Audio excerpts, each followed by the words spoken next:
Pastor CB അവറുകൾ ഇവിടെ ഇടയ്ക്കിടയ്ക്ക് ദൈവമക്കളോട് പറഞ്ഞു, ഒന്ന് ദൈവത്തെ സ്തുതിക്കുന്ന കാര്യം, അതിൻ്റെ ആവശ്യമുണ്ടോയെന്നാണ് എൻ്റെ ചോദ്യം. അമ്മേ, ഇങ്ങനെ ഒരു സഭായോഗം കാണാൻ ദൈവം നമ്മുടെ ആയുസ്സിനെ നീട്ടിത്തന്നില്ലേ? ഈ സ്റ്റെപ്പ് കയറി ഇവിടെ വരുവാൻ ദൈവം നമുക്ക് ആരോഗ്യം തന്നില്ലേ? അത് മാത്രം ഓർത്താൽ പോരെ. ഒരു ദൈവദാസൻ്റെ ആഹ്വാനമില്ലാതെ കർത്താവിന് മഹത്വം കൊടുക്കാൻ. ഹല്ലേലൂയ. ഞാൻ ദൈവസാന്നിധ്യം അനുഭവിച്ച് തന്നെയാണ് ഇവിടെ നിൽക്കുന്നത്. എനിക്ക് അനുവദിച്ച സമയപരിധിയിൽ സന്ദേശം ഞാൻ ഉപസംഹരിക്കും. കർത്താവിൻ്റെ ദാസൻ ഇങ്ങനെ ഞാൻ കണ്ടിട്ടുള്ള അമേരിക്കൻ പാസ്റ്റർമാരുടെ ഇടയിൽ ഇത്രയും ചൂടനായ ഒരാളിനെ ഞാൻ കണ്ടിട്ടില്ലല്ലോ. അദ്ദേഹമൊക്കെ നന്നായിട്ട് കൈയടിച്ച് ആരാധിക്കുന്ന കണ്ടപ്പം, കാരണം ഈ ഒരുപാട് കാലമൊക്കെ കഴിഞ്ഞാൽ പിന്നെ നമ്മൾ കൈ അടിക്കുകയല്ല, അങ്ങനെയാണ്. അതുകൊണ്ടാണ് ഈ കൈ വെക്കാൻ പരുവമുള്ള കസേര നമ്മൾ മേടിച്ചത്. ആ കസേര കയ്യിൽ ഇങ്ങനെ പിടിച്ച് പിടിവിടുകയല്ല ചിലർ, പിടിവിടണ്ട. പക്ഷേ ഒരു കാലത്ത് ഇങ്ങനൊന്നും ഇരുന്നവരല്ല നമ്മൾ, അല്ലേ? ദൈവദാസന്മാർ പറയാതെ തന്നെ അറിയാതെ അധരങ്ങൾ തുറക്കുമായിരുന്നു. നമ്മൾ ഇത്രയും കഷ്ടപ്പെട്ടൊരു യോഗ ഇവിടെ വെച്ചിട്ട് പറഞ്ഞു പറയിപ്പിക്കേണ്ടി വരിക എന്ന് പറയുന്നത് അതൊരപകടമാണ്. ഹല്ലേലൂയ.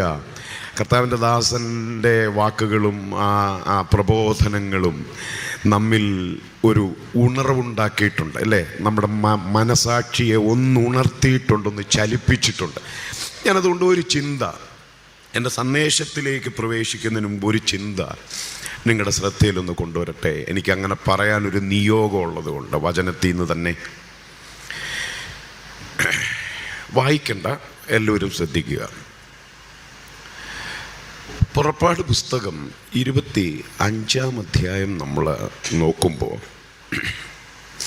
യഹോവയായ ദൈവം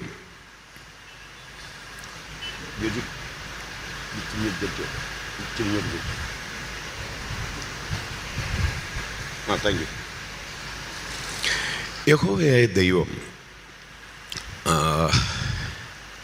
മോശയോട് പറയുകയാണ്, മോശേ,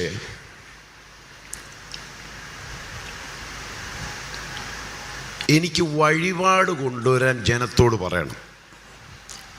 ഒരു വാക്ക് പോലും ഒരക്ഷരം പോലും മിസ് ചെയ്തൊന്ന് കേൾക്കണേ. വഴിപാട് കൊണ്ടുവരാൻ പറ ജനത്തോട്. എന്നിട്ട് ദൈവം അവിടെ ഉപയോഗിക്കുന്നൊരു വാക്കുണ്ട്, അത് പറയാനാണ് എനിക്ക് പ്രധാനമായിട്ട് നിയോഗം. നല്ല മനസ്സോടെ തരുന്ന ഏവനോടും വാങ്ങണം. ആ വാക്ക് ശ്രദ്ധിച്ചേ. മനസ്സോടെ തരുന്നവരോടെന്നല്ല,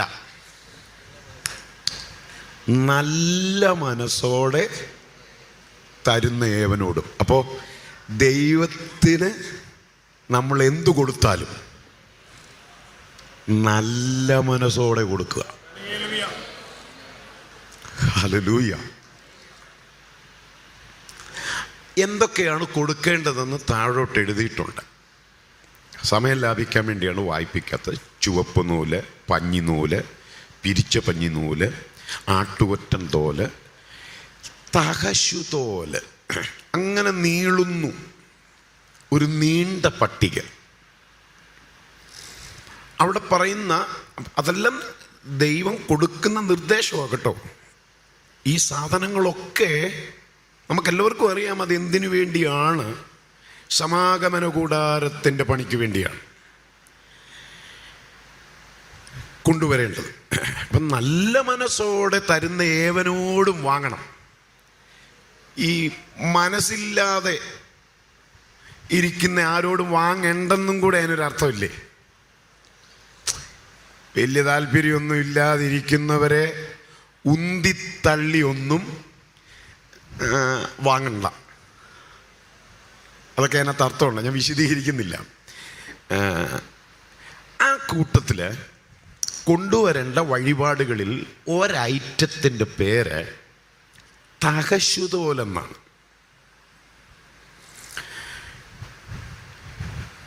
നമ്മൾ വചനം അറിയാവുന്നവരാണല്ലോ. എന്തിനാണ് ദൈവം ഈ ഇസ്രായേൽ മക്കൾ വഴിപാടായി തഹശുതോൽ കൊണ്ടുവരണമെന്നാവശ്യപ്പെട്ടത് എന്നുള്ളതിനും നിങ്ങൾക്ക് ഉത്തരം കിട്ടിക്കാണും. തഹശുതോൽ കൊണ്ടാണ് സമാഗമന കൂടാരത്തിന് മൂടുവിരി ഉണ്ടാക്കിയത്. അപ്പം സമാഗമന കൂടാരത്തിൻ്റെ മൂടുവിരി തഹശുതോൽ കൊണ്ടാണ്.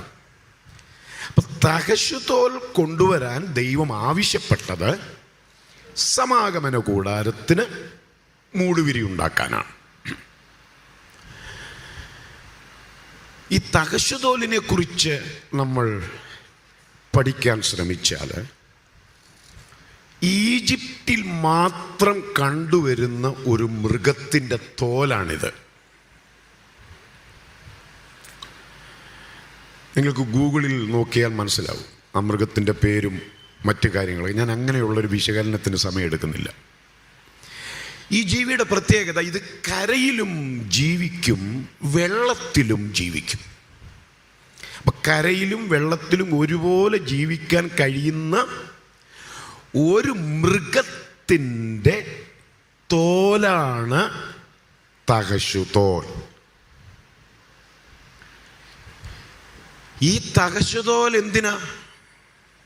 മിസ്രയീമീന്ന് പോന്നപ്പോ ഇസ്രായേൽ മക്കൾ കൊണ്ടുവന്നത്.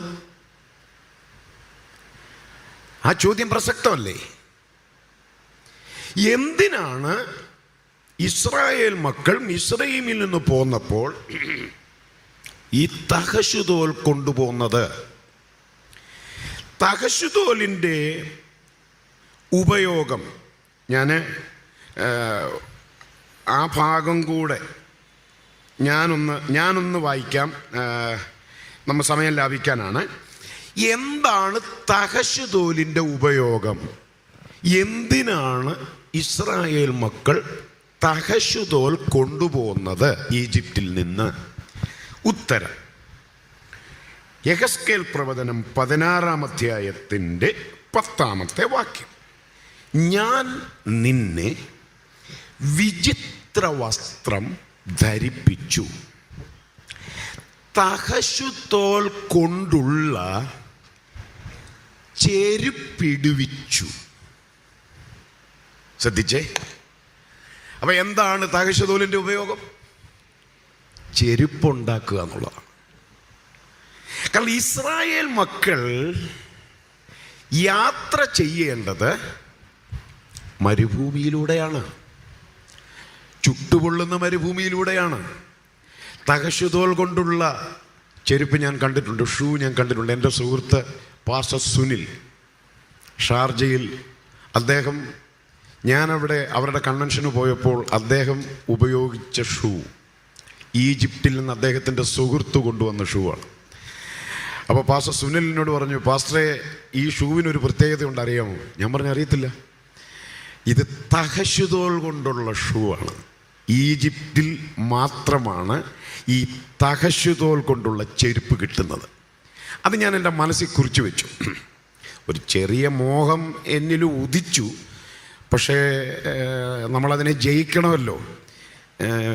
വേണമെങ്കിൽ ഞാനും അതിനു വേണ്ടി, നമ്മുടെ ഇടയിൽ അങ്ങനെ ഒരു രീതിയുണ്ട്, ഞാനും ഇങ്ങനെ ഒരു ഷൂവിന് വേണ്ടി പ്രാർത്ഥിച്ചുകൊണ്ടിരിക്കുക എന്നൊക്കെ പറഞ്ഞായിരുന്നെങ്കിൽ ചിലപ്പം പുള്ളി എനിക്ക് അങ്ങനെ പറഞ്ഞൊന്നും, ദാവീദ് പറഞ്ഞ പോലെ ഇതൊന്നും ശീലമില്ലാത്തത് കൊണ്ട്.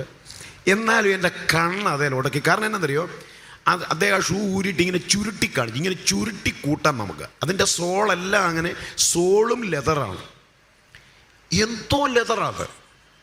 അപ്പം എനിക്ക് മനസ്സിലായി, ആ അത്രയ്ക്കും ഫ്ലെക്സിബിളായ ലെതറ് കൊണ്ടാണ് സമാഗമന കൂടാരത്തിന് മൂടുവിരി ഉണ്ടാക്കിയത്. അപ്പൊ ഇസ്രായേൽ മക്കൾ ഈജിപ്തിൽ നിന്ന് പോന്നപ്പോൾ തകശുതോല് കൊണ്ടുപോകുന്ന എന്തിനാന്ന് മനസ്സിലായില്ലേ? ചെരുപ്പുണ്ടാക്കാനാണ്. ഇത്രയും ലക്ഷക്കണക്കിന് ആളുകളല്ലേ, ഇവർക്കെല്ലാം ചെരുപ്പുണ്ടാക്കേണ്ടതിലേക്ക് ഈജിപ്തിൽ നിന്ന് പോന്നപ്പോൾ ഇവര് കയ്യിൽ കരുതിയതാണ് തകശുതോൽ. വ്യക്തമായി ദൈവം പറയുകയാണ്, ഈ തകശുതോൽ യഹോവയ്ക്ക് വഴിപാടായി കൊണ്ടുപോവാ.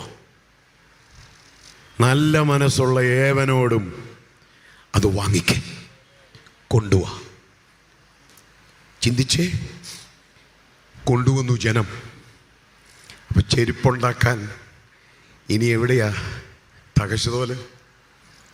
ഇനി ഇവരുടെ കയ്യിൽ ചെരുപ്പുണ്ടാക്കാൻ തകശുതോലില്ല. കാരണം കയ്യിലുണ്ടായിരുന്ന തകശുതോലുകൾ യഹോവയ്ക്ക് വഴിപാടായി കൊടുത്തു. ഞാൻ ചോദിക്കട്ടെ, ആ ഇസ്രായേൽ മക്കളോടുള്ള ബന്ധത്തിൽ ദൈവം എങ്ങനാ അവരോട് പ്രതികരിച്ചത്? വചനം അറിയില്ലേ നമുക്ക്? എനിക്കത് പ്രസംഗിക്കാൻ അറിയില്ല. ഞാനത് ധ്യാനിച്ചൊരു രാത്രി ഒരുപാട് നേരം കരഞ്ഞിട്ടുണ്ട്. ആ വാക്യം വായിച്ച് ധ്യാനിച്ച്. ബൈബിളിൽ എഴുതിയിരിക്കുന്നത് 40 വർഷം അവരുടെ ചെരുപ്പ് തേഞ്ഞില്ലെന്ന. വല്ല മനസ്സിലാകുന്നുണ്ടോ? അവരിട്ടിരിക്കുന്ന ചെരുപ്പ് തേഞ്ഞാൽ പകരം ചെരുപ്പുണ്ടാക്കാൻ അവരുടെ കയ്യിൽ തകശുതോലില്ല. യാത്ര മരുഭൂമിയിലൂടെയാ. അവരുടെ കാൽ പൊള്ളത്തില്ലേ? അവരുടെ യാത്ര ദുസ്സഹമാവില്ലേ? അതുകൊണ്ട് ദൈവം അവരോട് കാണിച്ചത് എന്താ? അവരിട്ടിരുന്ന ആ ചെരുപ്പ് 40 വർഷം തേയാതെ.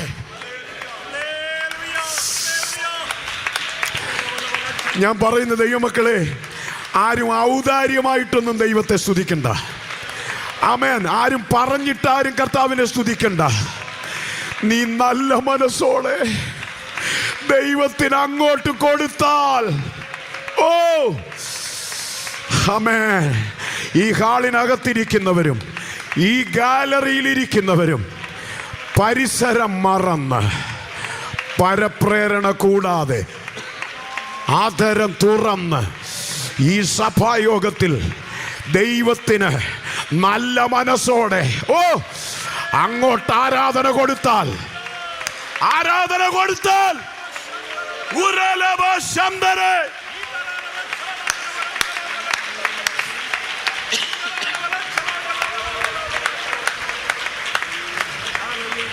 ഹല്ലേലൂയ.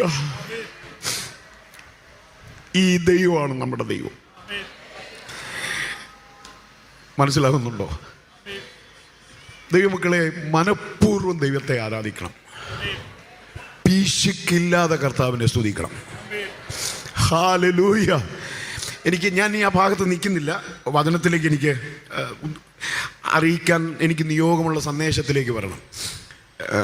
ചിലരുടെ മുഖം കണ്ടിട്ട് പെട്ടെന്ന് ആളുകളുടെ ചിന്തയെല്ലാം ചെരുപ്പിലേക്ക് മാറി. ഞാൻ മിനിങ്ങാന്ന് അതുമായി ബന്ധപ്പെട്ട് 2 വാചകം എഴുതി വെച്ചത് എന്താണെന്നറിയോ? എനിക്ക് വരുന്ന ദിവസങ്ങളിൽ അബ്രോഡ് ചില മീറ്റിങ്ങുകളുണ്ട്. അപ്പോൾ എനിക്ക് അവിടെ പറയണം. അതിനായി ഞാൻ എഴുതി വെച്ചത് എന്താണെന്നറിയോ? ഒരു ജോഡി ചെരുപ്പിൻ്റെ കാര്യത്തിൽ പോലും നമ്മുടെ ദൈവം നമുക്ക് കടക്കാരനല്ല. Am I right? ഞാൻ പറഞ്ഞ സത്യമാണോ?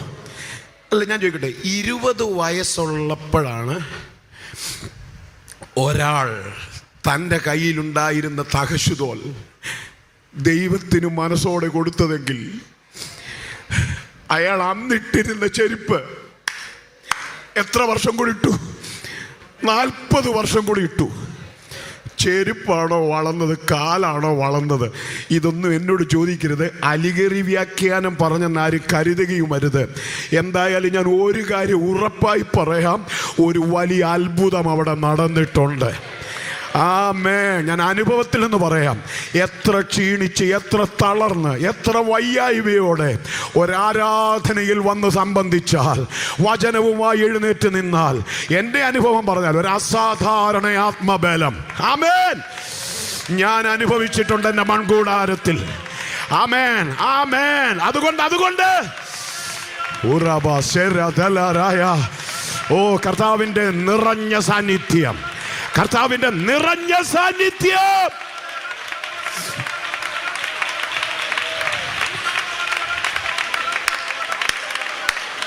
We worship you, Lord.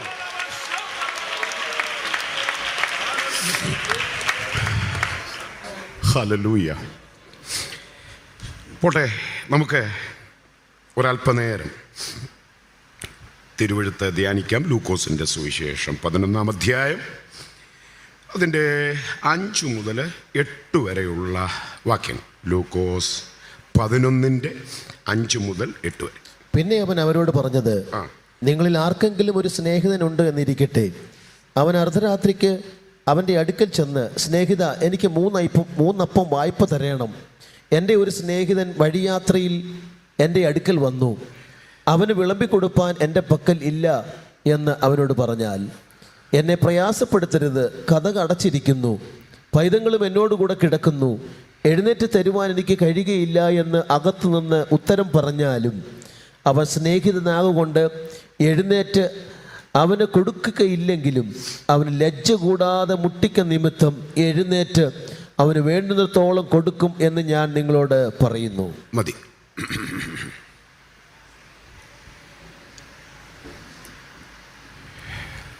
ശ്രദ്ധ നഷ്ടപ്പെടാതെ പ്രാർത്ഥനയോടെ ഈ തിരുവെഴുത്ത് നമുക്ക് ഒരുമിച്ചൊന്ന് ധ്യാനിക്കാം. കർത്താവ് നമ്മോട് സംസാരിക്കട്ടെ. ഏതാണ്ട് 39-40 ഉപമകളാണ്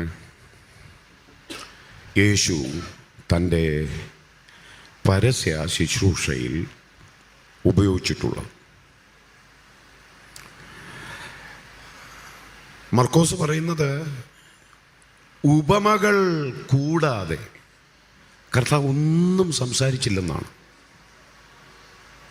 ഉപമകൾ കൂടാതെ കർത്താവ് ഒന്നും സംസാരിച്ചില്ല.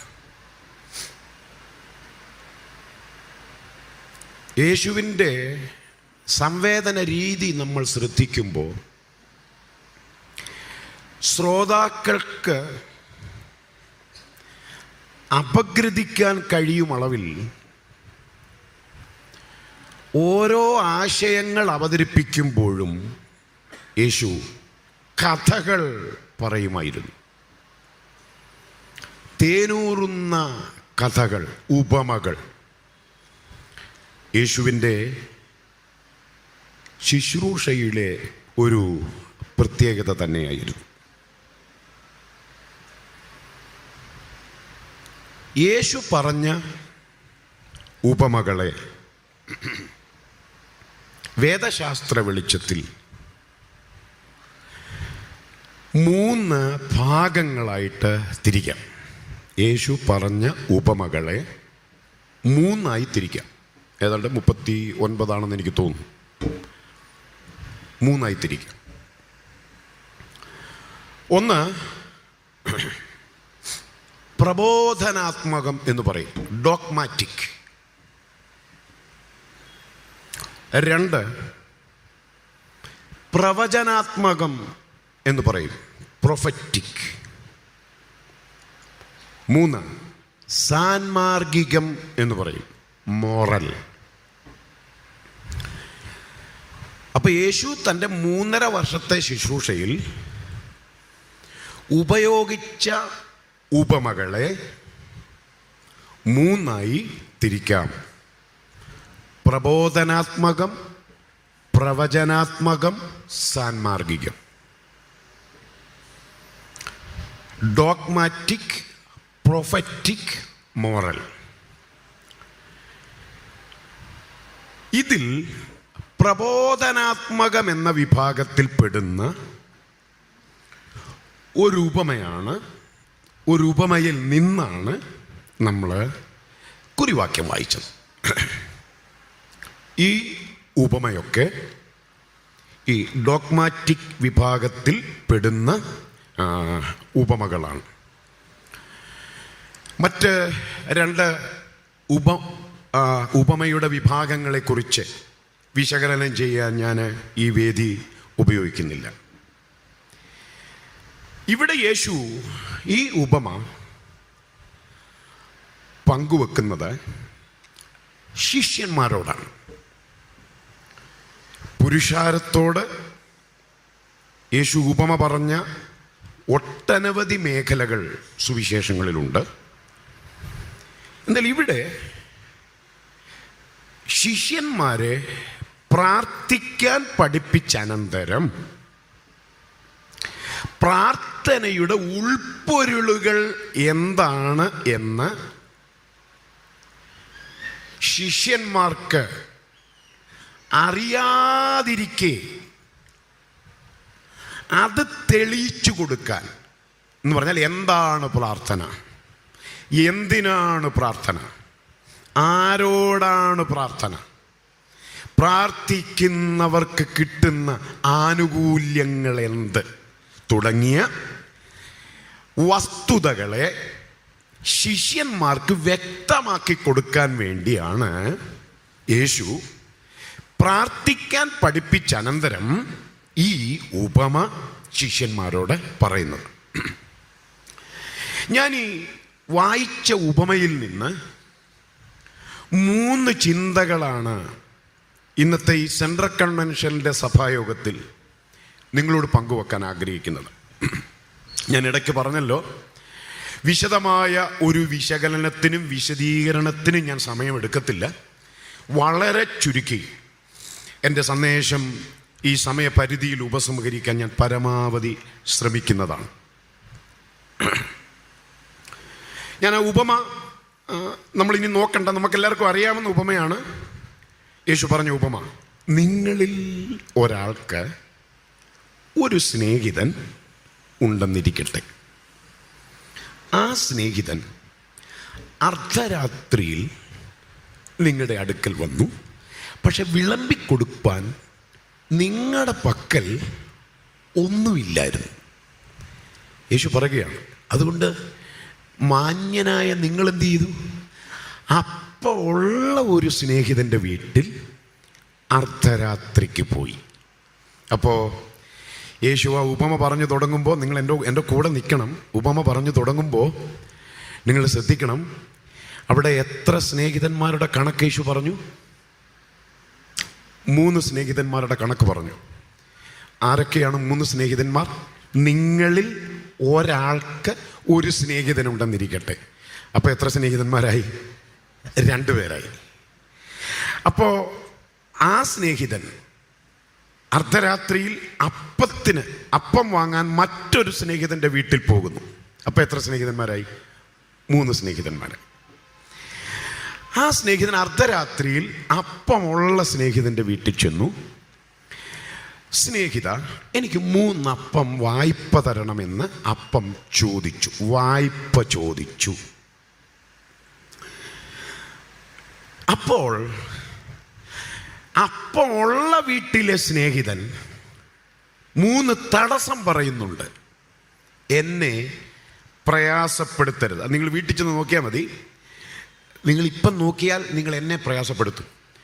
അതുകൊണ്ട്, കാരണം എനിക്ക് തോന്നി ചിലരുടെ നോട്ടവും ഇരിപ്പും കണ്ടിട്ട് ലൂക്കോസിൻ്റെ സുവിശേഷം ഒരുപാട് കാലം കൂടി കാണുക. ഹല്ലേലൂയ. അങ്ങനെ ശ്രദ്ധിക്കണം. നമുക്ക് വീട്ടിൽ ചെന്ന് നോക്കാം. ഒന്ന് ശ്രദ്ധിക്കുക, എൻ്റെ കൂടെ നിൽക്കണം. എന്നെ പ്രയാസപ്പെടുത്തരുത്. രണ്ടാമത് പറഞ്ഞ തടസ്സം, കഥ അടച്ചിരിക്കുന്നു. അതൊക്കെ എന്തോ തടസ്സം? കഥ അടച്ചാൽ പിന്നെ കഥ തുറക്കത്തില്ലയോ? അങ്ങനെ വിശദീകരിക്കുന്നില്ല. മൂന്നാമത് പറഞ്ഞ തടസ്സം, പൈതങ്ങൾ എന്നോടുകൂടെ കിടക്കുന്നു. അപ്പോൾ എത്ര തടസ്സമായി? 3 തടസ്സമായി. സ്നേഹിതൻ ചോദിച്ചത് എത്ര അപ്പമാണ്? 3 അപ്പമാണ്. അപ്പം 3 സ്നേഹിതന്മാർ, 3 അപ്പം, 3 തടസ്സം. എന്നിട്ട് യേശു പറയുകയാണ്, എഴുന്നേറ്റ് തരാൻ കഴിയത്തില്ലെന്ന് ഈ അപ്പമുള്ള വീട്ടിലെ സ്നേഹിതൻ പറഞ്ഞു. പക്ഷേ ലജ്ജ കൂടാതെ എന്ന് പറഞ്ഞാൽ തടസ്സങ്ങൾ മുമ്പിലുണ്ടായിട്ടും ഈ പുറത്ത് നിൽക്കുന്ന സ്നേഹിതന് നാണമില്ല. പ്രാർത്ഥന എന്നാൽ എന്താണെന്ന് യേശു പഠിപ്പിക്കുകയാണ്. ലജ്ജയില്ല എന്ന് പറഞ്ഞാൽ, ഞാൻ ചോദിച്ചതിന് ചോദിച്ച പാടെ ഉത്തരവൊന്നും കിട്ടിയില്ലെന്ന് കരുതി ഞാൻ മടങ്ങിപ്പോകത്തില്ല. ഈ അടഞ്ഞു കിടക്കുന്ന കതക് തുറക്കാതെ, എൻ്റെ ചോദ്യത്തിന് ഉത്തരം കിട്ടാതെ ഞാൻ മടങ്ങത്തില്ല എന്ന ചിന്തയല്ലേ അദ്ദേഹത്തിന്. അപ്പൊ ലജ്ജ കൂടാതെ മുട്ടിക്ക നിമിത്തം യേശു ഉപമ തുടരുകയാണ്. മുട്ടിക്ക നിമിത്തം എഴുന്നേറ്റ് വേണ്ടുന്നിടത്തോളം കൊടുക്കുമെന്ന് നിങ്ങൾ അറിയുന്നില്ലയോ? ഇതാണ് ഉപമ. ഈ ഉപമയിൽ നിന്ന് 3 ചിന്തകളാണ് നിങ്ങളുടെ ശ്രദ്ധയിൽ കൊണ്ടുവരുവാൻ ആഗ്രഹിക്കുന്നത്. എനിക്ക് തോന്നിയിട്ടുണ്ട് യേശുവിൻ്റെ പഠിപ്പിക്കലുകളിലൊക്കെ ഈ 3 എന്ന സംഖ്യയ്ക്ക് ഒരമിത പ്രാധാന്യം നൽകിയിട്ടുണ്ടോ എന്നെനിക്ക് തോന്നിയിട്ടുണ്ട്. അത് ഈ ഉപമ വായിച്ചിട്ട് അതിൻ്റെ തുടർച്ച നിങ്ങൾ ശ്രദ്ധിച്ചാലും അറിയാം. യേശു ഈ ഉപമയോട് ചേർത്ത് 3 കൽപ്പന പറയുന്നുണ്ട്. ചോദിപ്പീൻ, മുട്ടുവീൻ, അന്വേഷിപ്പീൻ. ഇത് 3 കൽപ്പനയാണ്. 3 കൽപ്പനയോടൊപ്പം 3 വാഗ്ദത്തവും യേശു പറയുന്നുണ്ട്, അല്ലേ? നൽകുന്നുണ്ട്. ചോദിപ്പീൻ എന്ന കൽപ്പന ഞാൻ അനുസരിച്ചാൽ എനിക്കൊരു വാഗ്ദത്തമുണ്ട്. എന്താ? കിട്ടും. കിട്ടും എന്ന വാഗ്ദത്തം ആർക്കുള്ളതാ? ചോദിക്കുന്നവർക്കുള്ളതാ, മൗനമായിരിക്കുന്നവർക്കുള്ളതല്ല. മുട്ടുവീൻ എന്ന വാഗ്ദത്തം, ആമേൻ, മുട്ടുവീൻ എന്ന കൽപ്പന അനുസരിച്ചാൽ അവർക്കൊരു വാഗ്ദത്തമുണ്ട്. എന്താ? തുറക്കും. ആരും തുറക്കാതെ വണ്ണം അടയ്ക്കുകയും ആരും അടയ്ക്കാതെ വണ്ണം തുറക്കുകയും ചെയ്യുന്ന ദാവീദിന്റെ താക്കോലുള്ളവനായി ഈ സംസാരിക്കുന്നത്. അതുകൊണ്ട് ലജ്ജ കൂടാതെ മുട്ടിക്ക, തുറക്കും. അന്വേഷിപ്പീൻ എന്ന കൽപ്പന അനുസരിച്ചാൽ അവർക്കുള്ള വാഗ്ദത്തമാണ് കണ്ടെത്തും. അപ്പം കിട്ടും, തുറക്കും, കണ്ടെത്തും. 3 വാഗ്ദത്തങ്ങൾ. ചോദിപ്പീൻ, മുട്ടുവീൻ, അന്വേഷിപ്പീൻ. കണ്ടോ? 3 കൽപ്പന. ഇനി താഴോട്ട് നോക്കിക്കേ. മകൻ അപ്പനോടപ്പം ചോദിച്ചാൽ അപ്പൻ മകന് കല്ല് കൊടുക്കുമോ? തിന്നാൻ കൊള്ളാവുന്ന 3 സാധനങ്ങളുടെ പേരാ യേശു പറയുന്നത്. മകൻ അപ്പനോട് അപ്പം ചോദിച്ചാൽ അപ്പം. രണ്ടാമത് യേശു പറഞ്ഞു, മകൻ അപ്പനോട് മുട്ട ചോദിച്ചാൽ മുട്ട. മകൻ അപ്പനോട് മീൻ ചോദിച്ചാൽ അപ്പവും മുട്ടയും മീനും. അപ്പൊ തിന്നാൻ കൊള്ളാവുന്ന എത്ര സാധനങ്ങളുടെ പേര് യേശു പറഞ്ഞു? 3 സാധനങ്ങളുടെ പേര് യേശു പറഞ്ഞു. അതെത്ര മനോഹരം അല്ലേ? തിന്നാൻ കൊള്ളാത്ത 3 സാധനങ്ങളുടെ പേര് യേശു അവിടെ പറയുന്നുണ്ട്. അപ്പം ചോദിച്ചാൽ കല്ല് കൊടുക്കുമോ? മീൻ ചോദിച്ചാൽ പാമ്പിനെ കൊടുക്കുമോ? മുട്ട ചോദിച്ചാൽ തേളിനെ കൊടുക്കുമോ? കണ്ടോ? പാമ്പ്, കല്ല്, തേള്. തിന്നാൻ കൊള്ളാത്ത 3 സാധനങ്ങൾ, തിന്നാവുന്ന 3 സാധനങ്ങൾ. ഒന്നുമില്ലേലും സെൻട്രൽ കൺവെൻഷൻ കഴിയുമ്പോൾ ഈ 3ന്റെ പട്ടികയെങ്കിലും പഠിക്കണം. ഹല്ലേലൂയ. അതൊന്ന് ധ്യാനിച്ച എന്ത് മനോഹരം. നമുക്ക് അവിടെ നിന്ന് നിൽക്കാൻ നേരമില്ല. പക്ഷെ എനിക്കിവിടെ ഇഷ്ടം തോന്നിയൊരു കാര്യം ഞാൻ പറയട്ടെ. ഇവിടെ ഇഷ്ടം തോന്നിയൊരു കാര്യം, പുതിയ നിയമം നിങ്ങൾ ശ്രദ്ധിച്ചേ. ഇപ്പൊ യേശു ഈ ഉപമയോട് ചേർത്ത് തിന്നാൻ കൊള്ളാവുന്ന 3 സാധനങ്ങളുടെ പേര് പറഞ്ഞപ്പോൾ എന്തൊക്കെയാ പറഞ്ഞത്? അപ്പം, മുട്ട, മീൻ. അപ്പത്തിന് കർത്താവിൻ്റെ സിസ്റ്റം അനുസരിച്ച് 2 സൈഡ് ഡിഷാണ് കർത്താവ് പറഞ്ഞേക്കുന്നത് അപ്പത്തിന്. ഒന്നുകിൽ മീൻകറി, ഹല്ലേലൂയ, അല്ലെങ്കിൽ മുട്ടക്കറി. പോത്തിറച്ചി ഇല്ല അവിടെ. എൻ്റെ ദൈവമേ, എറണാകുളത്ത് വന്നേ പിന്നെയാണ് ഈ പോത്തിറച്ചി തിന്നാൻ അതിൻ്റെ ക്ഷീണം ഇപ്പോഴും മാറിയിട്ടില്ല. നമ്മൾ എറണാകുളത്തേക്ക് ഞങ്ങൾ പുനലൂരിൽ നിന്നാണ് വന്നത്. എൻ്റെ വൈഫിൻ്റെ വീട് പുനലൂരാണ്. പുനലൂർ ആഴ്ചയിൽ 1 ദിവസം കണ്ട പോത്തിനെ കണ്ടിക്കുന്നത്. നമ്മൾ മേടിക്കാൻ ചെല്ലുമ്പോഴത്തേന് ഇപ്പോഴും അങ്ങനെ തന്നെയാണ്. അവിടെയൊക്കെ എരുമയിറച്ചിയും ഈ കാളയിറച്ചിയൊക്കെയാണ്. പോത്ത് അവിടെ വലിയ പിടുത്തമല്ല. പക്ഷേ എറണാകുളം എന്ന് പറഞ്ഞാൽ, അയ്യോ, ഇങ്ങോട്ട് വന്ന വഴിക്ക് തന്നെ ഞാൻ എവിടെല്ലാം കണ്ടെന്നറിയോ പോത്തിറച്ചി വിൽക്കപ്പെടും. അവിടെ എല്ലാം ഒന്ന് സ്ലോ ചെയ്ത് നോക്കിയേച്ചാൽ പോകുന്നു. കാരണം ഒരു വ്യാപാരം കിടപ്പുണ്ടല്ലോ നമുക്കൊക്കെ. അത് അങ്ങനെയാണ്. അതേസമയം എന്ന് പറഞ്ഞാൽ ഒന്നുകിൽ മുട്ടക്കറി അല്ലെ മീൻകറി അപ്പത്തിന്. നിങ്ങൾ പുതിയ നിയമം ശ്രദ്ധിച്ചേ. 5 അപ്പവും 2 മീനും, 7 അപ്പവും കുറെ ചെറുമീനും. യേശുവിൻ്റെ പരസ്യ ശുശ്രൂഷ കാലത്ത് എങ്ങും ബീഫ് വിളമ്പിയിട്ടില്ല. ബീഫ് നിരോധിച്ചിരുന്നു കർത്താവ് എന്നുള്ളതാണ് എൻ്റെ കണ്ടെത്തൽ. ഞാൻ അതിൻ്റെ ശാസ്ത്രീയ വശങ്ങളിലേക്കൊന്നും പോകുന്നില്ല. പക്ഷെ പഴയ നിയമം നിങ്ങൾ നോക്കി, പഴയ നിയമത്തിൽ മീനേ ഇല്ല, എല്ലായിടത്തും ഇറച്ചി മാത്രമാണ്. അതും ഇനി ദൈവം ഇസ്രായേൽ മക്കൾക്ക് കൊടുത്തത് ഏതിറച്ചിയാണ്? കാടയിറച്ചിയാണ്. പഴയ ആളുകൾക്കറിയാം 1000 കോഴിക്ക് അരക്കാടയെന്നാണ് പറയുന്നത്. 1000 കോഴിക്ക് അരക്കാടയെന്ന് പറയുമ്പോൾ കാടയിറച്ചിയുടെ ഗുണം കണ്ടോ? ഫാറ്റ്ലെസ് മീറ്റാണ്. അത് വളരെ ഹെൽത്തി മീറ്റാണ്, ആരോഗ്യത്തിന്. അതുകൊണ്ടാണ് ഇസ്രായേൽ മക്കളിൽ ആരും ഈ യാത്രക്കിടയിൽ ഹാർട്ട് അറ്റാക്ക് വന്ന് മരിക്കാഞ്ഞത്. ആർക്കും ബ്ലോക്കില്ല. അതിൻ്റെ കാര്യം എന്നാ? കൊഴുപ്പുള്ള ആഹാരം അവർക്ക് ദൈവം കൊടുത്തിരുന്നില്ല. മിക്കവാറും ഇന്ന് ഉച്ചയ്ക്കും ഞാൻ ഈ പറഞ്ഞ സാധനം ഇവിടെ വെളിപ്പെടാൻ സാധ്യതയുണ്ട്. നമുക്കതിൻ്റെ ഒരു മണമില്ലെങ്കിൽ അല്ലേ, അതിൻ്റെ ഒരു ചാറും അതിൻ്റെ ഒരു കഷണം കൂടെ ചേർത്ത് ഒരു ഉരുള ചോറ് ഉരുട്ടി, അയ്യോ ഞാനിത് പറഞ്ഞപ്പം തന്നെ ചിലരുടെ വായിൽ അതിൻ്റെ വെള്ളം വന്നോട്ടെ. നമ്മുടെ ശരീരം വീണ്ടെടുപ്പ് പ്രാപിച്ച ശരീരമല്ല. ഇതിനെക്കുറിച്ചൊക്കെ വിശദീകരിക്കും. അത് ഒന്നുകിൽ നിങ്ങൾ ഇറക്കണം, അതേ നിവൃത്തിയുള്ളൂ. നമുക്കിവിടെ തുപ്പാനുള്ള സൗകര്യം ഇല്ലാത്തത് കൊണ്ട്. അപ്പോൾ ഒന്ന് ഫ്രീ ആയല്ലോ മനസ്സുകൊണ്ട് ശ്രദ്ധിച്ച് നമുക്ക് ആ ഭാഗം എല്ലാം വിടാം. അപ്പം യേശു പറഞ്ഞ ഉപമയിൽ നിന്ന് 3 ചിന്തകൾ കമ്പിവാചകം പോലെ നിങ്ങളുടെ ശ്രദ്ധയിൽ കൊണ്ടുവരുന്നു. കർത്താവിൻ്റെ ശബ്ദത്തിനായി നമുക്ക് കാതോർക്കാം. 3 ചിന്തകൾ. 1, ഐക്യതയുടെ അനിവാര്യത.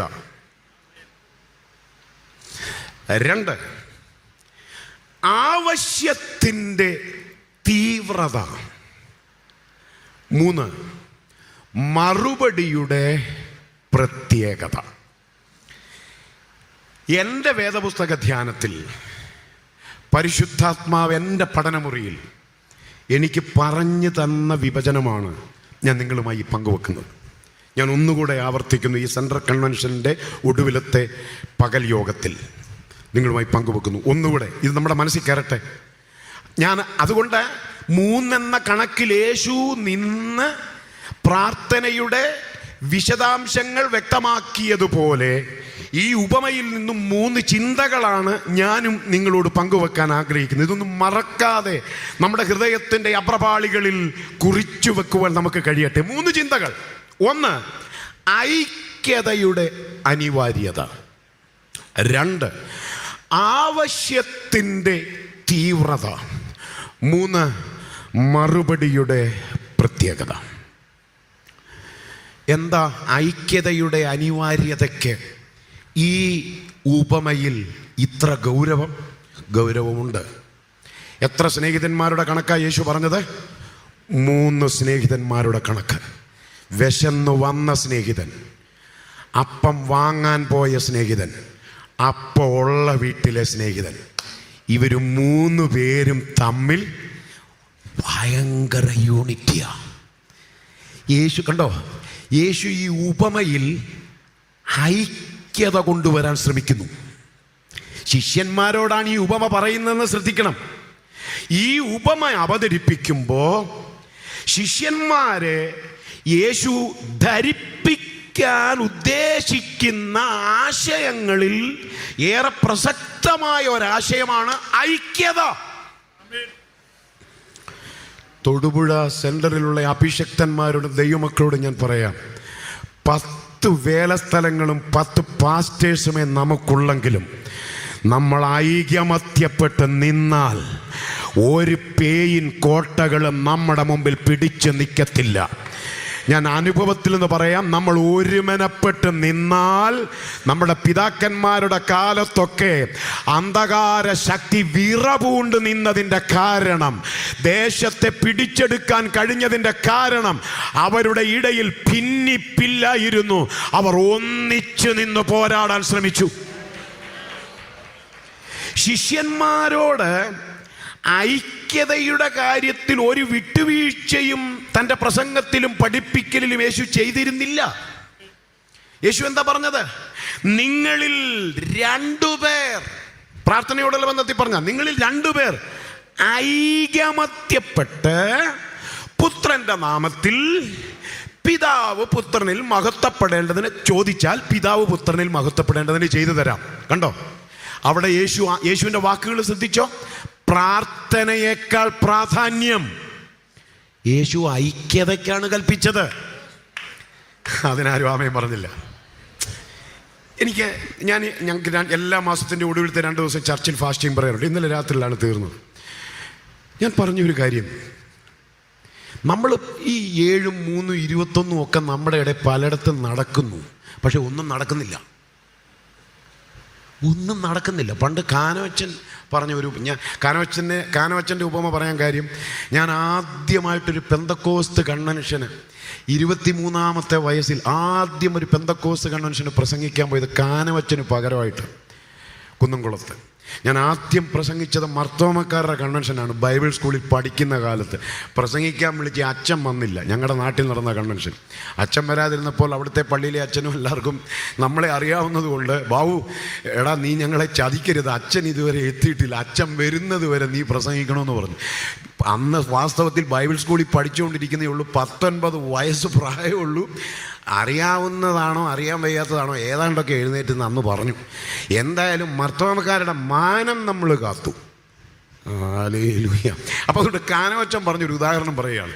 ഒരു ദേശത്ത് വെള്ളപ്പൊക്കം ഉണ്ടായി, ഭയങ്കര വെള്ളപ്പൊക്കം. അപ്പോൾ ആ ദേശത്തുനിന്ന് വസ്തു വിറ്റുപോയ ഒരാൾ ഇപ്പോൾ ആ ദേശത്തുള്ള ആളെ കണ്ടപ്പോൾ ചോദിച്ചു, അയ്യോ നമ്മുടെ നാട്ടിൽ ഭയങ്കര വെള്ളപ്പൊക്കം. അയ്യോ എൻ്റെ ബ്രദറെ ഭയങ്കര വെള്ളപ്പൊക്കമായിരുന്നു. ബ്രദറെ ഞങ്ങൾ താമസിച്ച ആ ജംഗ്ഷൻ ഇപ്പുറത്ത് കുറച്ച് മാറി ഒരു വലിയ കല്ലുവെട്ടാൻകുഴിയൊക്കെ ഉണ്ടായിരുന്നു. ആ കല്ലുവെട്ടാൻകുഴിയൊക്കെ നികന്ന് കാണുമല്ലോ വെള്ളപ്പൊക്കം. കല്ലുവെട്ടാൻകുഴിയിൽ ഈ പറയുന്ന പോലെ വെള്ളം ഇല്ലായിരുന്നെന്ന്. ഭയങ്കര വെള്ളപ്പൊക്കമായിരുന്നു, പക്ഷെ കല്ലുവെട്ടാൻകുഴിയിൽ വെള്ളമൊന്നുമില്ല. എങ്ങനെ ഉണ്ടായിരുന്നു പാസ്റ്റർ ഇപ്രാവശ്യത്തെ പ്രെയർ മീറ്റിംഗ്? എൻ്റെ പാസ്റ്ററെ വിളിച്ചവരെന്ന് പറഞ്ഞാൽ ഒന്നിനൊന്ന് മെച്ചം, പച്ചലയും കത്രിയും പോലുള്ള ദൂത്. ഭയങ്കര മീറ്റിംഗ് ആയിരുന്നു. ആരാധന നിർത്താൻ പെട്ട പാട്, പിന്നെ വലിച്ചു നിർത്തുമായിരുന്നു, പിടിച്ചു നിർത്തും എന്ന് പറഞ്ഞാൽ നമ്മുടെ പറച്ചില്ലേ, നമ്മൾ ഇച്ചിരി എക്സാഗ്രേറ്റ് ചെയ്ത് പറയുന്നത്. ഭയങ്കര മീറ്റിംഗ് ആയിരുന്നു. ആ സഭയെക്കുറിച്ച് അറിയാവുന്ന ഒരാൾ ചോദിച്ചു, ആ മിണ്ടാതിരിക്കുന്ന 2 പേരുണ്ടല്ലോ കുറേ നാളായിട്ട്, അവർ മിണ്ടിയോ? അവരിപ്പോഴും അങ്ങനെ തന്നെ ഇരിക്കുക. പക്ഷെ മീറ്റിംഗ് എങ്ങനെ ഉണ്ടായിരുന്നു? നമുക്ക് ആ ആത്മീയം വേണ്ടെന്ന് പറയുക. ഇന്ന് പകലിൽ ഞാൻ ദൈവമക്കളോട് പറയുക, ആകെ ഒരു ജീവിതമേ ഉള്ളൂ. എന്തിനാ ഈ കുശുമ്പെടുത്ത് പിണങ്ങിയിരിക്കുന്നത്? നമുക്ക് ഐക്യപ്പെടാം. ഈ സെൻറ്ററിൻ്റെ വളർച്ചയ്ക്കായി നമുക്ക് ഐക്യപ്പെടാം. ഞാൻ ഞാൻ ഒരുപാട് mission director Siby Kuruvila pastor ഞാൻ പൊക്കിയൊന്നും പറയല്ല. എനിക്ക് അറ്റ്ലാന്റയിൽ പോവുകയും വേണ്ട, എനിക്ക് അദ്ദേഹം യോഗം തരണ്ട, ഒന്നും തരണ്ട. പക്ഷെ ഞാൻ സന്തോഷം കൊണ്ട് പറയുക, ഇത്ര ആവേശമുള്ള ഒരു മിഷൻ ഡയറക്ടറെ നമുക്ക് കിട്ടിയപ്പം മുതലാക്കിയേ വിടാവൂ. ഹല്ലേലൂയ. നമ്മളൊന്ന് ഒരുമനപ്പെടാൻ തയ്യാറാകണം. നിങ്ങൾ യേശു പഠിപ്പിച്ച പ്രാർത്ഥന ശ്രദ്ധിച്ചേ. അവിടെയും യേശു ഐക്യതയ്ക്ക് പ്രാധാന്യം നൽകുന്നുണ്ടല്ലേ? യേശു പഠിപ്പിച്ച പ്രാർത്ഥനയിൽ, സ്വർഗസ്ഥനായ ഞങ്ങളുടെ പിതാവേ, ഞങ്ങൾക്ക് ആവശ്യമുള്ള ആഹാരം, ഞങ്ങളുടെ കടങ്ങളെ ഞങ്ങൾ ക്ഷമിക്കുന്നത് പോലെ ഞങ്ങളോടും ക്ഷമിക്കണമേ, ഞങ്ങളെ പരീക്ഷയിൽ കടത്തരുതേ, ഞങ്ങളെ ദുഷ്ടങ്ങളിൽ വിടുവിക്കണമേ. വീട്ടിൽ ചെന്ന് എണ്ണി നോക്കിക്കോ, ഞങ്ങൾ എന്നുള്ള പ്രയോഗം 8 പ്രാവശ്യം കർത്താവ് പറയുന്നുണ്ട്. ഞാനെന്നോ എൻ്റെ എന്നോ എനിക്കെന്നോ ഉള്ള ഒരേകവചനം യേശു പഠിപ്പിച്ച പ്രാർത്ഥനയിലില്ല. ഇപ്പം നിങ്ങൾക്ക് മനസ്സിലായോ അതിൻ്റെ കാര്യം? തന്നെ ഈ ശിഷ്യന്മാരെ പ്രാർത്ഥിക്കാൻ പഠിപ്പിച്ചെടുത്തും ഈ ഞങ്ങൾ എന്നുള്ളത് ആവർത്തിച്ചത് ഇവർ തമ്മിൽ ചേരുകയില്ല. ആരും ഗ്ലോറി പറഞ്ഞില്ല. ഈ ശിഷ്യന്മാരെ കുറിച്ച് നമ്മൾ പഠിച്ചാൽ ഇവര് ഒരു പടകിലിരിക്കും, പക്ഷെ ഒരുമനപ്പെട്ടിരിക്കുകയില്ല. ഹല്ലേലൂയ. പോയത് കണ്ടോ? എനിക്ക് ഈ നിശബ്ദത ആസ്വദിക്കാനുള്ളൊരു കൃപ കർത്താവ് തന്നിട്ടുണ്ട്. നമ്മുടെ ഇടയിൽ വേറൊരു രീതി ഉണ്ടല്ലോ, നമ്മൾ ഒന്ന് കര ഉയർത്തി 3 എണ്ണം പറഞ്ഞാട്ടെ, പിന്നെ ഒരു 4 എണ്ണം പറഞ്ഞാട്ടെ, പിന്നെ ഒരു 2 എണ്ണം പറഞ്ഞാട്ടെ. ചിലർ പറയുന്നതൊക്കെ നിങ്ങളുടെ കൈ ഒന്ന് ഞാനൊന്ന് കാണട്ടെ. ഇയാൾ കൈ കാണാനാണ് വന്നത്. എനിക്ക് ഈ ആരാധനയെ ഇങ്ങനെ എടാ എന്തേലും പറയാനുണ്ടെങ്കിൽ ഇയാൾ പറ. എൻ്റെ കാഴ്ചപ്പാട് ഞാൻ പറയാം.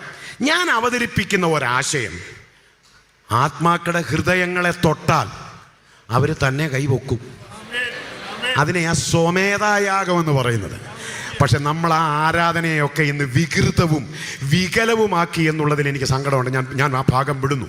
അപ്പം ഞാൻ പറഞ്ഞു വന്നത്, ദൈവമക്കളെ, ഐക്യതയ്ക്ക് വലിയ വിലയാണ്. ഹല്ലേലൂയ. നിങ്ങളുടെ ലോക്കൽ ചർച്ചിൽ ഒരു 10 കുടുംബമേ ഉള്ളെങ്കിലും ഒരു ഉപവാസ പ്രാർത്ഥന നടക്കുമ്പോൾ ഈ 10 കുടുംബങ്ങൾ തമ്മിൽ ഐകമത്യപ്പെട്ടൊന്ന് പ്രാർത്ഥിച്ചു നോക്ക്. ഒരന്ധകാര ശക്തിയും ദൈവസഭയ്ക്കെതിരെ നിക്കത്തില്ല. ഞാൻ ഉറപ്പായി പറയുന്നു. നമ്മുടെ സഭകൾ വളരട്ടെ. ശിഷ്യന്മാരുടെ ഇടയിൽ ഐക്യതയില്ലായിരുന്നുള്ളതിന് തെളിവുകളിലേക്ക് ഞാൻ പോകുന്നില്ല. ഒത്തിരി കാര്യം, ഒറ്റ കാര്യം കൂടെ ഞാൻ പറയാം. സെൻട്രൽ കൺവെൻഷൻ്റെ പകലാണല്ലോ. ഈ പത്രോസ് വെള്ളത്തിൽ താണപ്പം ശിഷ്യന്മാർ ബാക്കിയുള്ളവർ ഈ പടകിൽ അനങ്ങാതിരുന്നതിൻ്റെ കാര്യം എന്നാ? എടാ, കൂട്ടു സഹോദരൻ പേടിച്ച് കണ്ണുമിഴിച്ച് വെള്ളത്തിൽ താഴുമ്പം നമ്മളായാലും അയ്യോ എന്ന് വിളിക്കത്തില്ലേ? പുറകെ പടകിലിരുന്ന ഒരെണ്ണ അനങ്ങിയില്ല. എൻ്റെ കാര്യം എന്നാണെന്നറിയോ? ഞങ്ങളെ പോലെയുള്ള ആളുകൾ ഇവിടെ ശാന്തമായിട്ടിരിക്കുമ്പം നമ്മുടെ ഇടയിൽ ഒരുത്തൻ കയറി ഇങ്ങനെ കണ്ടോ, കുശുമ്പോ വല്ലതും ഉണ്ടോന്ന്, അനങ്ങിയില്ല. ഇതാർക്കറിയാം? ഇത് കർത്താവിന് നന്നായിട്ടറിയാം. കണ്ടോ, യേശുവിൻ്റെ പഠിപ്പിക്കലിലും യേശുവിൻ്റെ ഉപമയിലും എല്ലാം ഐക്യതയ്ക്ക് മുൻതൂക്കം നൽകി. എനിക്ക് പുതിയ നിയമത്തിൽ ഇഷ്ടപ്പെട്ട ഐക്യത ദുരാത്മാക്കളുടെ ഐക്യതയാണ്. എല്ലാവർക്കും അറിയാമല്ലോ. ഞാനതിനെ ഒരു ചർച്ചയായി ഒന്ന് വ്യാഖ്യാനിച്ചോട്ടെ. അത് ഒരല്പം കടന്ന കൈയാണ്. 6000 ആത്മാക്കളുള്ള ഒരു ചർച്ചായിട്ട് ആ ലഗ്യോനെ ഞാനൊന്ന് വ്യാഖ്യാനിക്കാൻ ശ്രമിക്കുകയാണ്. പക്ഷേ അവരുടെ ചർച്ചിൻ്റെ പ്രത്യേകത 6000 ആത്മാക്കളുണ്ടെങ്കിലും ഒറ്റ പ്രൊജക്റ്റേ ഉള്ളൂ. യേശുവേ, ഞങ്ങൾ പോയാൽ ഞങ്ങൾ ഒരുമിച്ചേ പോകൂ, ഞങ്ങൾ പോയാൽ പന്നിയുടെ ദേഹത്തേക്കേ പോകൂ. ഈ 6000 എണ്ണത്തിൽ ഒരുത്തന് പോലും പോത്തിൻ്റെ മണ്ടയ്ക്ക് പോകണമെന്നും പറഞ്ഞൊരു വ്യാപാരം ഇല്ലായിരുന്നു. ഹല്ലേലൂയ. നമ്മുടെ ഇടയിൽ നിങ്ങൾ ശ്രദ്ധിച്ചിട്ടുണ്ടോ? ഒരു സോദരി സമാജം നടന്നാൽ, ഒരു പരസ്യയോഗം നടന്നാൽ, ഒരു സെൻറ്ററിൻ്റെ ഒരു പ്രോഗ്രാം നടന്നാൽ അതിനേട്ടക്കാരെങ്കിലും ഒന്ന് ഞൊളയ്ക്കും. കഴിഞ്ഞ പ്രാവശ്യം പുള്ളിക്കാ പ്രാർത്ഥിക്കാൻ സമയം കൊടുത്തത്. ഇപ്രാവശ്യം പ്രാർത്ഥനയുടെ ലിസ്റ്റിൽ എന്നെ ഒന്നും ഉൾപ്പെടുത്തിയില്ല. എന്നെ അങ്ങനെ ഉള്ളവനെയൊക്കെ ഉണ്ടല്ലോ പഞ്ചായത്തിൽ നിന്ന് വിട്ടേക്കണം. ഹല്ലേലൂയ. നമുക്ക് പ്രാർത്ഥിക്കാൻ ഒരാൾ സമയം തന്നില്ലെന്നും പറഞ്ഞ് അതിന് മുഖം കറുപ്പിച്ചൊക്കെ നടക്കുന്നത് അകത്ത് സാധനമൊന്നും ഇല്ലാത്തത് കൊണ്ടാണ്. അത്രയും പറഞ്ഞ് ഞാൻ ആ ഭാഗം വിടുന്നു. എനിക്കിഷ്ടമാണ് നമ്മളെ പ്രാർത്ഥിക്കാൻ ആരും വിളിക്കാതിരുന്നാൽ. രഹസ്യ പ്രാർത്ഥന ഉള്ളവന് ഒരു പരസ്യവേദിയിൽ ഒഴിവാക്കപ്പെട്ടാൽ അത് അവനെ ബാധിക്കത്തില്ല. കാരണം അവൻ ദൈവത്തെ അനുഭവിക്കുന്നവനാണ്. ദൈവമക്കളെ, 6000 ദുരാത്മാക്കളുടെ ഇടയിൽ ഉണ്ടായിരുന്ന ഐക്യത പോലും ഇന്നത്തെ പെന്തക്കോസ്ത് സമൂഹത്തിൽ, എന്തിന് ഞാൻ ഉൾപ്പെട്ട് നിൽക്കുന്ന സമൂഹത്തിൽ ഇല്ലെന്ന് ഞാൻ തറപ്പിച്ചു പറയും. ഐക്യതയില്ല, തമ്മിച്ചേരുകയില്ല, കേസും വഴക്കും അടിയും പിടിയും. എന്നിട്ട് ഇവരൊക്കെ ഇങ്ങോട്ട് വന്നിട്ട് സ്റ്റേജ് കിട്ടിയാലോ തകർക്കുക. ദൈവമാണ് ഈ സ്ഥാനത്തേക്ക് കൊണ്ടുവന്നതെന്ന് അതും കൂടെ കേൾക്കുമ്പം ചായ കൊടുത്ത്, വട കൊടുത്ത്, പഴം കൊടുത്ത്, വണ്ടിക്കൂലി കൊടുത്ത്, വോട്ട് മേടിച്ച് ജയിച്ചേച്ച് ദൈവം എന്നെ ഈ സ്ഥാനത്തേക്ക് കൊണ്ടുവന്നെന്ന് പറഞ്ഞാൽ കുതിരവട്ടത്ത് അഡ്മിറ്റ് ചെയ്യുക എന്നുള്ളതല്ലാതെ ചിലരെന്നെ കണ്ണുമിഴിച്ച് നോക്കുന്നുണ്ട്. വോട്ട് ചെയ്യാൻ പൊക്കോ 20 വർഷം കൊണ്ട് വോട്ട് ചെയ്യുന്നയാളല്ല ഞാൻ.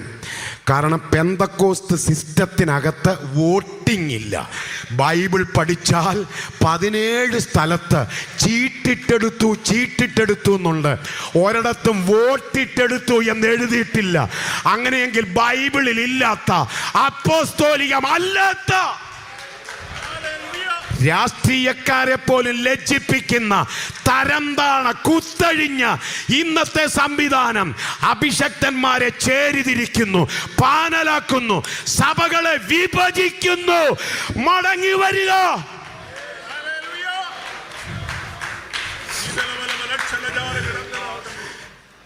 ഇന്ത്യ പെന്തക്കോസ്ത് ദൈവസഭയിൽ സൺഡേ സ്കൂൾ പഠിച്ചു വന്ന ഒരു ഉപദേശിയാണ് ഞാൻ. ഹല്ലേലൂയ. സങ്കടത്തോടെ ഞാൻ പറയുന്നു, നമുക്ക് കുറെ പ്രോഗ്രാം അല്ല വേണ്ടത്. നമ്മുടെ ഇടയിൽ അടിയന്തരമായി വേണ്ടത് എല്ലാവരും തോളോട് തോളൊന്ന് ചേർന്ന് നിന്ന് ഒരുമിച്ച് നിൽക്കുക എന്നുള്ളതാണ്. കേരളത്തിൻ്റെ ആത്മീയ വികൃത മുഖച്ഛായ മാറ്റിയെടുക്കാൻ നമ്മൾ ഐക്യമത്യപ്പെട്ടാൽ നടക്കും.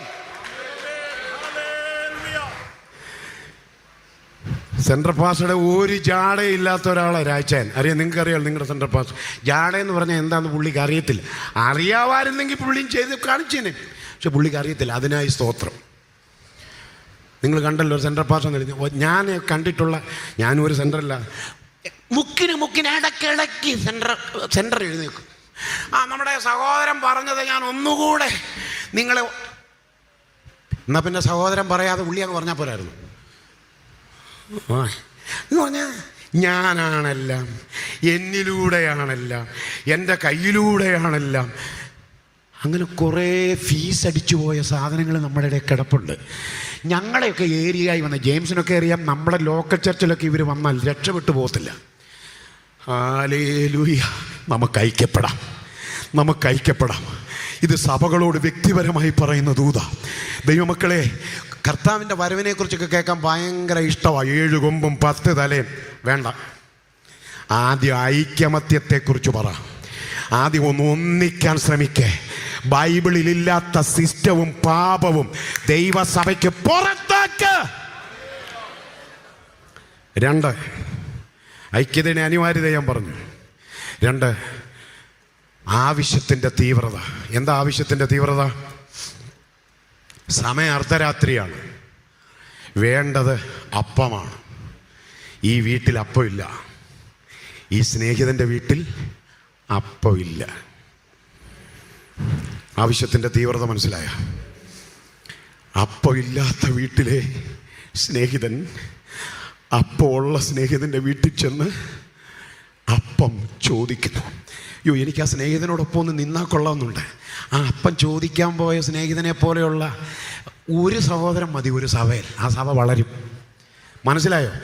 എൻ്റെ വീട് പട്ടിണിയാന്ന്, എൻ്റെ വീട്ടിൽ അപ്പമില്ല, കുഞ്ഞുങ്ങൾക്ക് കൊടുക്കാൻ അപ്പമില്ല, പക്ഷെ ഞാൻ രാത്രി ഉറക്കളയ്ക്കുന്നു, ഞാൻ രാത്രി ഇറങ്ങി നടക്കുന്നു. ആർക്ക് വേണ്ടി? വിശന്നു വന്ന എൻ്റെ സഹോദരൻ്റെ വിശപ്പടക്കാൻ.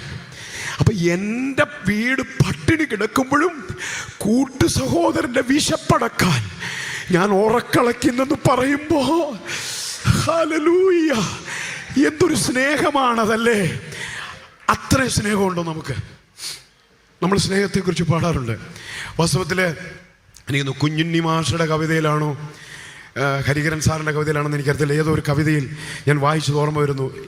ഒരാൾക്ക് യഥാർത്ഥ സ്നേഹമുണ്ടെന്ന് എങ്ങനെ അറിയാമെന്ന് അദ്ദേഹം പറഞ്ഞ, ആ കവിയുടെ പേര് ഞാൻ മറന്നുപോയി, സോറി. അദ്ദേഹം പറഞ്ഞ 2 പേർ ഒരില ചൂടിക്കൊണ്ട് പോകുന്നു മഴയത്ത്. ഒരിലയാണ്, വലിയൊരു ഇല, 2 പേർ ഇല ചൂടിക്കൊണ്ട് പോകുന്നു. അവരിൽ ആരാണ് സ്നേഹമുള്ളതെന്നറിയാൻ ഏറ്റവും കൂടുതൽ നനയുന്നയാൾ ആരാണെന്ന് നോക്കിയാൽ മതി. അയാളാണ് ഏറ്റവും സ്നേഹമുള്ളയാൾ. കാരണം മറ്റേ ആൾ നനയാതിരിക്കാൻ ഈ ഇലക്കീഴെ നിൽക്കുന്നയാൾ ആ ഇല ആരോട് ചേർത്ത് പിടിക്കും? മറ്റേ സുഹൃത്തിനോട് ചേർത്ത് പിടിക്കും. അതുകൊണ്ട് മറ്റേ ആൾ നനയും. അതാണ് സ്നേഹം. അദ്ദേഹം തന്നെ എഴുതി ഒരു കാര്യം കൂടി എഴുതിയത്, ആകെ ഒരപ്പമേ ഉള്ളൂ 2 പേർക്ക് തിന്നാൻ. അപ്പം മുറിച്ചിട്ടിരിക്കുക 2 പേർക്ക് തിന്നാൻ. ആ മുറിച്ചിട്ടിരിക്കുന്ന അപ്പക്കഷണങ്ങളിൽ ഏറ്റവും ചെറിയ അപ്പക്കഷണം തപ്പിയെടുത്ത് അത് കഴിക്കുന്ന ആളിനെ ശ്രദ്ധിക്കണം. അയാൾ സ്നേഹമുള്ളയാളാണ്. അതൊക്കെ ഞാൻ അങ്ങോട്ട് പോകുന്നില്ല. സ്നേഹത്തെക്കുറിച്ച് പാടാൻ എളുപ്പമാണ്, സ്നേഹത്തെക്കുറിച്ച് പറയാനും പ്രസംഗിക്കാനും എളുപ്പമാണ്. പക്ഷെ സ്നേഹം വെളിപ്പെടുത്താൻ പാടാ. ക്രൂശിൽ വെളിപ്പെട്ടത് സ്നേഹമാണ്.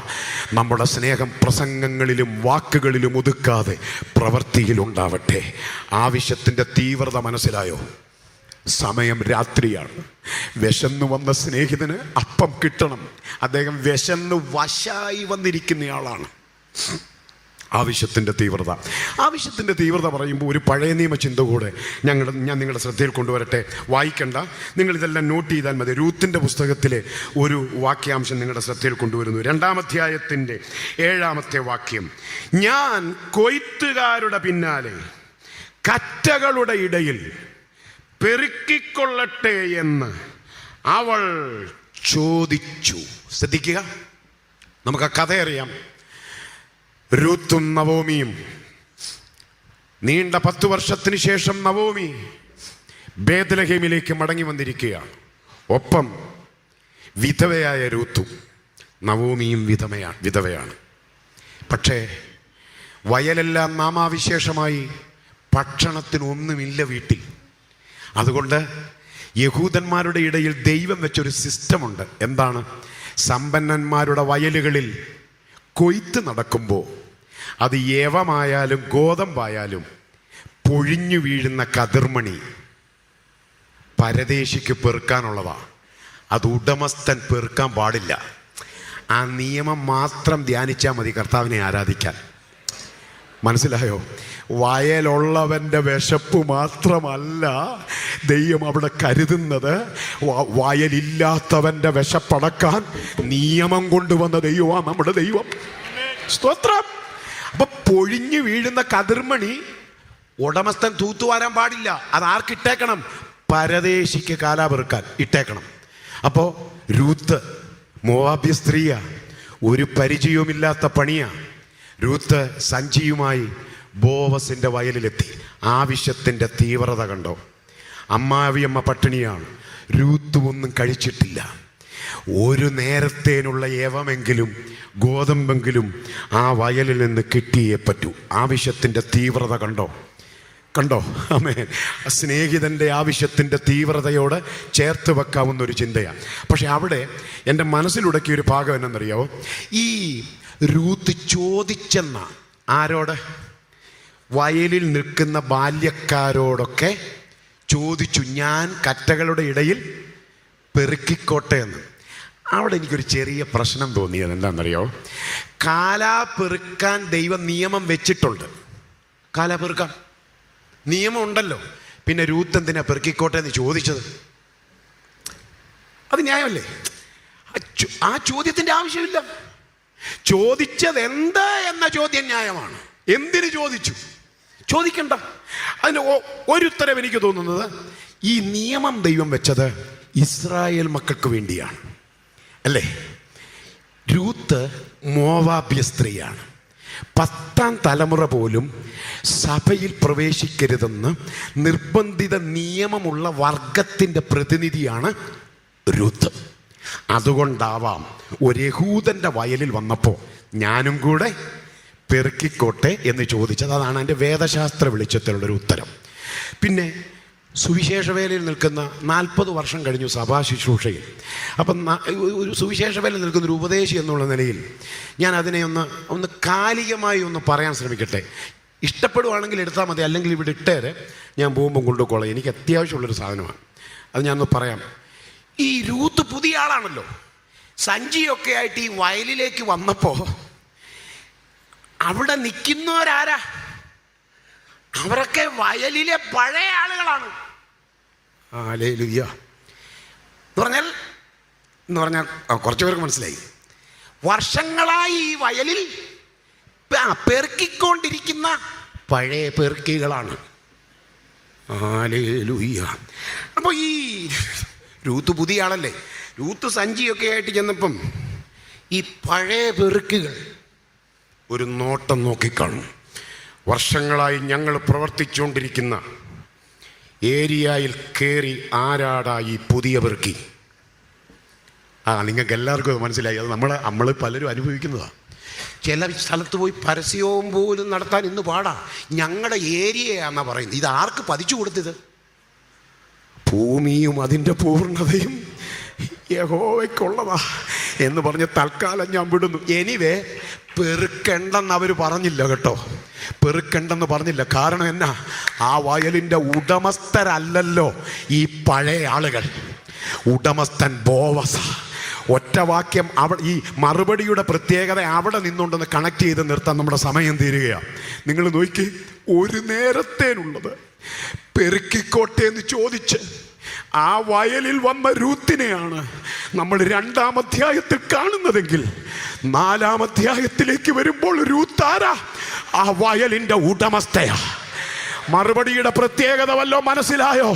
നീ അളന്ന് ചോദിക്കുന്ന ചിലതിന്, നീ അളന്ന് ചോദിക്കുന്ന ചിലതിന് അളക്കാൻ കഴിയാത്ത അഭിഷക്തന്മാരെ നോക്കി, സഭകളെ നോക്കി ഇന്ന് പകൽ ദൈവാത്മാവ് പറയുകയാ, ഹല്ലേലൂയ. ഒരാഴ്ചയായി ഞാൻ മനസ്സിൽ തട്ടി പറയുകയാണ്. ആമേൻ. മിഷൻ ഡയറക്ടറോടും കൊച്ചുമോനെ നിങ്ങളോടൊക്കെ അഭിഷക്തന്മാരോടൊക്കെ മനസ്സിൽ തട്ടി പറയുകയാണ്, ഐകമത്യപ്പെട്ട് അധരം തുറന്ന് പ്രാർത്ഥനയ്ക്കായി തൊടുപുഴ സെന്റർ ഉണരുമെങ്കിൽ ഒരസാധാരണ ദൈവപ്രവൃത്തി ഈ 2025 തന്നെ ദേശത്ത് കാണാൻ ദൈവം അവസരം നൽകുമെന്ന് ഇന്ന് പകൽ ദൈവാത്മാവ് ദൂത് പറയുന്നു. ആമേൻ, ആമേൻ. സഹോദരാ, നീ ചോദിക്കുന്നതിന് അളവുണ്ട്, എന്നാൽ തിരിച്ചു കിട്ടുന്നിടത്ത് അളവില്ല. ഒരു നേരത്തേനുള്ളത് പെറുക്കിക്കോട്ടെ എന്നാണ് അവൾ ചോദിച്ചതെങ്കിൽ ഒരു വയല് മുഴുവൻ രൂത്തിന് സ്വന്തമായി വെച്ച് നീട്ടിയ ഒരു ബോവസിനെ നമ്മൾ കാണുന്നെങ്കിൽ ഹതരാജനായ ഇന്ന് പകലിൽ ചിലരോട് പറയുന്നു, വേദനിച്ച് വിഷയങ്ങളുടെ വിടുതലിന് വേണ്ടി ജാഗരിക്കുന്ന ദൈവവൈതലേ, ദൈവം നിന്റെ സ്ഥിതി മാറ്റും. ഇത് ടി.ഡി.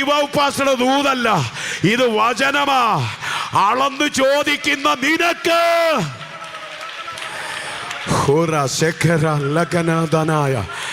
രക്തത്താൽ ജയം, രക്തത്താൽ ജയം. ഹല്ലേലൂയ, ഓ ഹല്ലേലൂയ.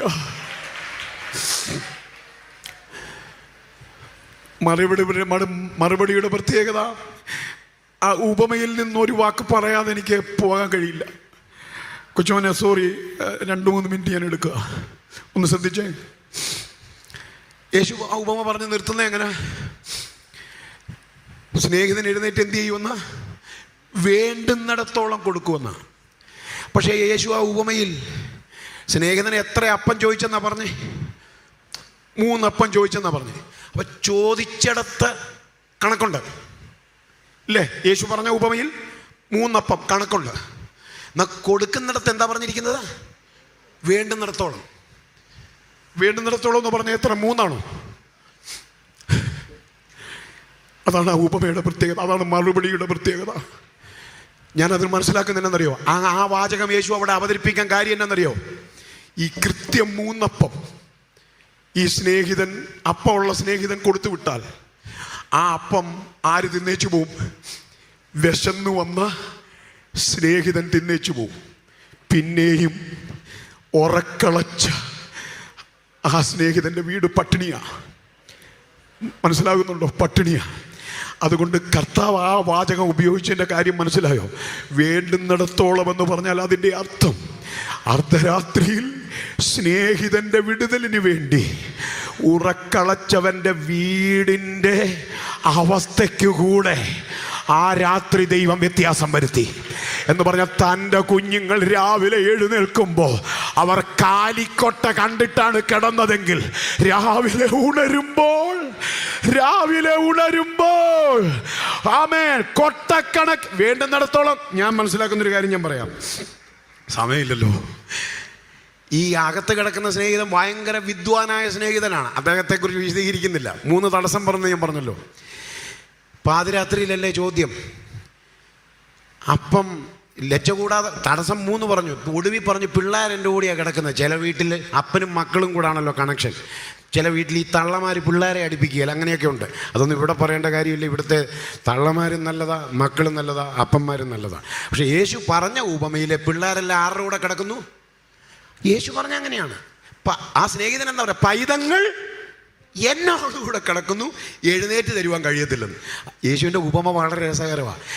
അപ്പോൾ എഴുന്നേക്കാൻ വയ്യാത്ത പോലെ കിടക്കുക പുള്ളി, കാരണം പിള്ളേർ കൂടെ കിടക്കുന്നു. അപ്പം ഞാൻ ഇന്നത്തെ പോലെ 1, 2, 3 വല്ലതും ആണോ? വീട് നിറച്ച് പിള്ളേരല്ലേ. 2 ചെവിയെ പിടിച്ച് കിടന്നുറങ്ങുന്നു, 2 കയ്യെ പിടിച്ച് കിടന്നുറങ്ങുന്നു, 2 കാലെ പിടിച്ച് കിടന്നു. ഈ 5-6 നടുക്ക് അത്രേ ഉള്ളോന്ന് ആർക്കറിയാം. പുള്ളി ഈ വാഴപ്പിണ്ടി വെട്ടിയിട്ടതുപോലെ അതിനിടയ്ക്ക് കിടന്നുകൊണ്ടാ പറയും, എന്നെ പ്രയാസപ്പെടുത്തരുത്. അപ്പോൾ പുള്ളി പോകുന്നു വിചാരിച്ചു. പിന്നെയും കതവിന് മുട്ടി. രണ്ടാമത് പറയും, കഥ കടച്ചിരിക്കുന്നു. പിന്നെയും കതവിന് മുട്ടി. ഒടുവിൽ പിന്നെ വീട്ടിലെ ഉള്ള അവസ്ഥ പറയേണ്ടി വന്നു, പൈതങ്ങൾ എന്നോടുകൂടെ കിടക്കുന്നു, എഴുന്നേറ്റ്. അപ്പോൾ എഴുന്നേറ്റാൽ പുള്ളി എഴുന്നേറ്റാൽ ആരെഴുന്നേക്കും? അതാ ഞാൻ പറഞ്ഞത്, അപ്പനും മക്കളും തമ്മിൽ ഭയങ്കര അറ്റാച്ച്മെൻറ്റാണ്. അതൊന്നും നമുക്ക് തൊടാൻ നേരമില്ല. അപ്പോൾ ഈ സ്നേഹിതനെ മനസ്സിലായി, പുള്ളി ഉറക്കപ്രിയനാണ്. ഉറങ്ങിക്കഴിഞ്ഞാൽ ആരും വിളിക്കുന്ന ഇഷ്ടമല്ല. ഞാൻ എൻ്റെ മനസ്സിൽ കണ്ടത് പിന്നെ ലജ്ജ കൂടെ. അതാ യേശു പറയാം, നാണമില്ലാതെ മുട്ടുകല്ലേ, സ്നേഹിതനല്ലേ. 3 അപ്പം കൊടുത്തു വിട്ടാൽ അത് തികയാതെ വന്നതുകൊണ്ട് രാത്രി ഒരു 2 എണ്ണത്തിനും കൂടെ ചിലപ്പം ഈ പുള്ളി ഈ അടുത്ത കാലത്തെങ്ങും ഇനി എൻ്റെ വീട്ടിൽ വന്ന് മുട്ടാതിരിക്കാൻ ആ വീട്ടിലുണ്ടായിരുന്ന അപ്പക്കൊട്ട അതാ വേണ്ടുന്നിടത്തോളം എന്ന് പറഞ്ഞാൽ അതിൻ്റെ അർത്ഥം വല്ലതും മനസ്സിലാകുന്നുണ്ടോ? അതാ ഞാൻ ആ സ്നേഹിതനെ കുറിച്ച് പറഞ്ഞത്. എൻ്റെ കർത്താവ് പ്രാർത്ഥനയെക്കുറിച്ച് പഠിപ്പിച്ചെടുത്ത് ഇവിടെ അവതരിപ്പിക്കുന്നത് ദൈവത്തെയാ. ഈ ദൈവമാണ് നമ്മുടെ ദൈവം. ഞാനൊരു ദൂത് പറഞ്ഞോട്ടെ, ഈ 2025 നിനക്ക് വേണ്ടി, നിന്റെ തലമുറയ്ക്ക് വേണ്ടി നീ സ്വപ്നത്തിൽ ചിന്തിച്ചിട്ടില്ലാത്ത ചില പുതിയ കരുതലുകൾ കരുതുമോ? ദൈവം കരുതുമോ? ആ ഉറപ്പകത്തുണ്ടെങ്കിൽ, എൻ്റെ ദൈവം എന്നോട് സംസാരിക്കുന്നെന്ന ബോധ്യം അകത്തുണ്ടെങ്കിൽ, നന്ദി നിറഞ്ഞ ഹൃദയത്തോടെ ഹോരലകാതരാജനായ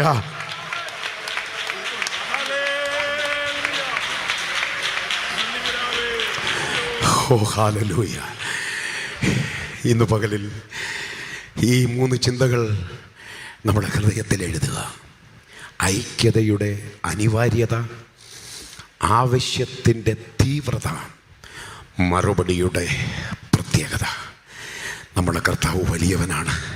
ഈ വചനങ്ങളാൽ ദൈവം നമ്മെ അനുഗ്രഹിക്കട്ടെ.